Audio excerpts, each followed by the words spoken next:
नमस्कार दोस्तों। नया दिन, नई कहानी। आज के हमारे लेखक हैं ऋषभ आनंद राज। ऋषभ जी पटना बिहार के रहने वाले हैं और यह उनकी पहली कहानी है। कहानी का शीर्षक है एक चाय। भैया, एक चाय लगाना। कांपते हुए मेरे होठों से लड़खड़ाते हुए चार शब्द जैसे तैसे निकले। दिसंबर का महीना और कड़ाके की ठंड पड़ रही थी। धूप का तो नामो निशान नहीं और हवा जैसे सुइयों की तरह शरीर छेद रही हो। लल्लन के चाय की दुकान पे तो भीड़ ऐसे उमड़ी पड़ी थी जैसे मानो शहर भर की गर्मी यहीं बट रही हो। और हो भी क्यों ना, लल्लन के हाथों की बात ही अलग थी। चाय की महक इत्र की भांति हवा में घुलकर लोगों को अपने पास खींच रही थी। सलाम हुजूर, बड़े दिन बाद आना हुआ। लल्लन ने भीड़ के बीच से अपनी आंखों का रास्ता बनाते हुए मुझे एक सलाम बढ़ा दिया। इस पे मैंने भी एक हल्की सी मुस्कान उसकी तरफ बढ़ा दी। काफी पुराना रिश्ता है लल्लन से। न जाने कितने सालों से मैं यहाँ आ रहा हूँ और न जाने कितने ही लोगों को यहाँ की चाय चखाई है। वो भी तो उसमें से एक थी। पता नहीं अब यहाँ चाय पीने आता हूँ या चाय के साथ कुछ बीते पलों की चुस्की लेने। भैया, चाय।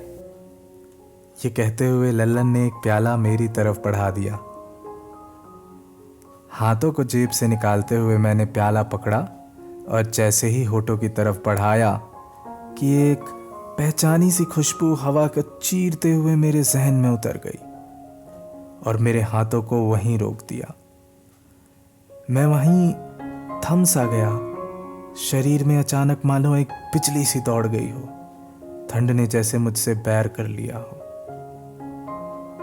ये जानी पहचानी खुशबू उसकी थी। भला मैं कैसे भूल सकता था। मैं सहमा सा नजरें बचाता हुआ दाईं ओर पलटा, जैसे मेरी नजरों को पता था कि उन्हें किसकी तलाश है। पल भर में उस भीड़ में मेरी नजरें उस पर अटक गई। उसके बाल लंबे हो गए थे, पर वही काजल से रंगी आंखें, आंखों में वही नशा और होठों पे वही मुस्कान। आंखों के आगे झूलता एक लट उसे रह रह कर छेड़ रहा था। उसी लट को सुलझाने के लिए आगे तो बढ़ गए, पर उस तक पहुंच न पाए। इतना करीब होकर भी हमारे बीच के इस फासले ने मुझे एक बार फिर से मेरी विवशता का आईना दिखा दिया था। उसकी जुल्फों ने गले के तिल को कुछ इस कदर छुपा रखा था, मानो अगर नजर आ जाए तो कितने ही राज खुल जाएंगे।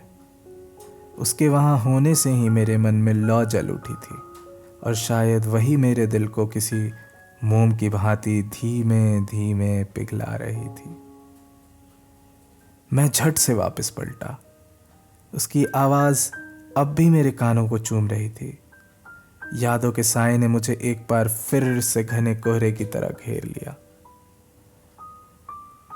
कल कहाँ ले चल रहे हो मुझे? उसने नाकामयाब तरीके से अपने उत्साह को छिपाते हुए पूछा। क्यों, क्या है कल? मैंने उसकी टांग खींचते हुए कहा। तुम्हें याद नहीं? ठीक है, जाओ। अब याद ही नहीं तो क्या ही कहना। इतना कहते हुए उसने मुंह फेर लिया। मेरी हंसी छूट पड़ी। अरे बाबा, याद है, लेकिन कल की जगह एक सरप्राइज है। बदमाश कहीं के। इतना कहते ही उसने बाइक के पीछे बैठते बैठते अपने ठंडे हाथ मेरे गाल पे लगा दिए। कल उसका बर्थडे है। दिसंबर का महीना हम दोनों का फेवरेट है। हम दोनों का बर्थडे जो आता है, मैंने काफ़ी चीज़ें सोच रखी थी पर अंत में उसे लल्लन के हाथ चाय पिलानी है। अगले दिन हम दोनों ने दिन भर खूब मज़े किए। सुबह के नाश्ते से लेकर दिन का खाना साथ खाया, फिर सिनेमा देखा और अंत में उसे लेकर लल्लन के यहाँ पहुंचा।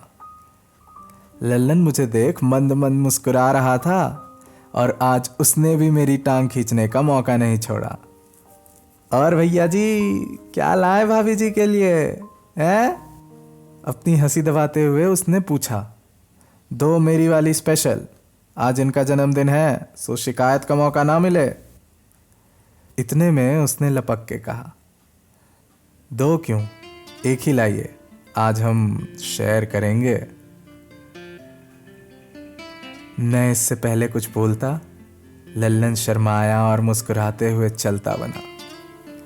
हाथों में हाथ डाले इस सर्द में हम चाय का इंतज़ार करने लगे। कहने को तो उसके दुकान पे बहुत भीड़ थी, पर असल बात तो यह थी कि दुकान की भीड़ भाड़, लोगों की आवाजाही, यहाँ तक कि गाड़ियों की आवाज़ भी मेरी नज़रें उस पे से हटा नहीं पा रही थी। कुछ तो बात थी उसमें जो मुझे हमेशा बांध कर रखती थी और मैं इस राज को राज ही रहने देना चाहता था, हमेशा हमेशा के लिए। देखते ही देखते चाय भी आ गई। उसने झट से चाय पीनी चाहिए, पर मैंने टोकते हुए मजाक में कहा, अरे आराम से, जीभ जल गई तो आई लव यू कैसे बोल पाओगी। उसने मुझे घूरते हुए चाय को एक हल्की फूंक मारी और एक लंबी चुस्की ली। चाय गले से उतरते ही उस पे एक अलग सा खुमार छा गया। आंखों में चमक आ गई और बिना एक शब्द बोले वो चाय पीती गई। अरे अरे, तुम तो मुझसे शेयर करने वाली थी, उसका क्या हुआ? उसने अपने हाथों से चाय का प्याला मेरी तरफ बढ़ा दिया। बस एक सिप, हाँ, फिर मैं नहीं दे रही। मैंने एक छोटी सी चुस्की ली और फिर इत्मीनान से उसे चाय पीते देखने लगा। महंगे रेस्टोरेंट, कैफे और सिनेमा घर में वो बात नहीं थी। जान तो उसकी टपरी वाले चाय में ही बसती थी। वापस जाते वक्त उसने बाइक के पीछे मुझसे धीमे आवाज में कहा, थैंक यू, ये मेरा आज तक का बेस्ट बर्थडे था, आई लव यू। इतना कह के उसने अपने हाथ मेरे जैकेट के पॉकेट में डाला और अपना चेहरा मेरे पीठ पे टिका दिया। मैं कुछ बोलना चाह रहा था, पर मेरा गला भर आया। मैंने एक बड़ी सी मुस्कुराहट के पीछे सब छुपा लिया। किसे पता था वो दिन आखिरी दिन होगा जिस दिन मैं उसे इतने करीब से महसूस कर रहा होऊंगा। पता होता तो भी क्या मैं उस पल को रोक पाता? आखिर मेरी यादों का चक्रव्यूह टूटा। मैं पीछे पलटना चाहता था, उससे एक बार फिर से नजरें मिलाना चाहता था, उसकी आवाज खुद के लिए सुनना चाहता था, पूछना चाहता था कि वो कैसी है, क्या उसे भी मेरी याद आती है। लेकिन मेरे कदम बढ़ नहीं पाए। पढ़ा तो था कि समय हर घाव को भर देता है। आज एहसास होता है कि कुछ घाव इतने गहरे होते हैं कि वक्त का मलहम भी उसे भर नहीं पाता। क्या मैं भूल सकता हूं उसने मेरे साथ क्या किया? क्या मैं उसे माफ कर सकता हूं? इस पिघलते दिल ने फिर से एक बार हाँ बोलना चाहा, पर मन ने हमेशा की तरह उसे डांट कर चुप करा दिया। एक बार, बस एक बार फिर से उसे देखना चाहता था। इस पल को कैद कर अगली चाय के लिए कुछ यादें और समेटना चाहता था। मैं पलटा, पर वो कहीं नहीं थी। बेचैन मन उसे ढूंढता रह गया, पर वो किसी ठंडे हवा के झोंके की तरह जा चुकी थी। काश पता होता आखिरी बार देख रहा हूं तो थोड़ा और देख लिया होता। हताश होकर मैंने अपनी नजरें नीचे चाय की तरफ झुकाई। वो भी मेरे दिल के जैसी हो चली थी, एकदम ठंडी।